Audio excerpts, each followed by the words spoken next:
Less than a month before, in this sophisticated and wealthy resort, people had cruised about in their sports cars, flaunted the latest fashions, studied in the best schools on the island, managed lucrative businesses, put on plays, listened to world-class bands, eaten continental cuisine, enjoyed Sunday outings to Salamis, taken part in pageants and parades, baptised their children, attended grand weddings, flirted and made love until the sun rose.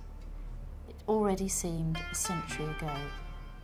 For weeks they had lived with the possibility of invasion, but never imagined it would actually happen. Now they faced a new reality. Everything they knew and had taken for granted was gone. Hussein crept past the gates and peered through the railings. He took in the unlit neon signage and the heavy iron grate across the front doors. He thought he saw some movement inside, but knew he must be mistaken. The nightclub entrance was firmly locked too. He saw the damage that had been done to the adjacent hotel. There was a huge hole in its side, and many of the balconies were hanging loosely at an angle. It was shocking.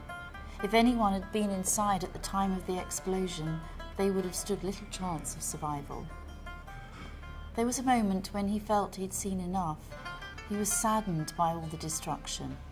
This was a place he loved, and even if he dreamed of playing for a national team, it was the city he would always have returned to. Hussein could see that Famagusta would never be the same again. It was time for him to find provisions. He had already passed some grocery shops, so he retraced his steps towards home. In the first one he came to, the door pushed open easily. There was a terrible stink. The electricity had been off for days now, so the fridges had shut down and the milk and the cheese had gone rancid. The vegetables had rotted, and he could not make out exactly what it was, but there were dark shapes in boxes, probably potatoes, tomatoes, and, judging by the smell, some bananas.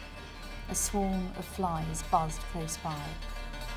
It was hard to see in the darkness, but Hussein felt his way along the aisle and filled his sack with packets of biscuits, various tins picked at random because he could not read the contents in the darkness, and bags of rice. It seemed that no one else had got there before him, as the shelves were still full. Then he felt his foot touch some bottles and heard the sound of several falling over. They rolled away across the floor, and Hussein picked up a few, hoping they would be the fizzy drinks that his brother so craved.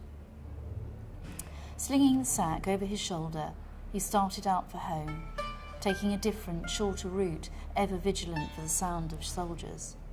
He was soon back in the residential area, and this time he noticed a number of suitcases simply abandoned in the street, more evidence of the panic with which people had hastened from the city.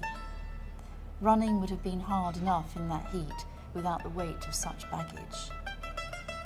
Everything was quiet, but at the end of a street not far from home, he noticed something that shocked him even more than anything he had seen. He put the sack down behind a gate and went up close. Ahead of him there was a line of barbed wire. He was at the edge of the modern section of the city now, and as he peered in both directions down the moonlit street, he realised that the wire stretched as far as he could see.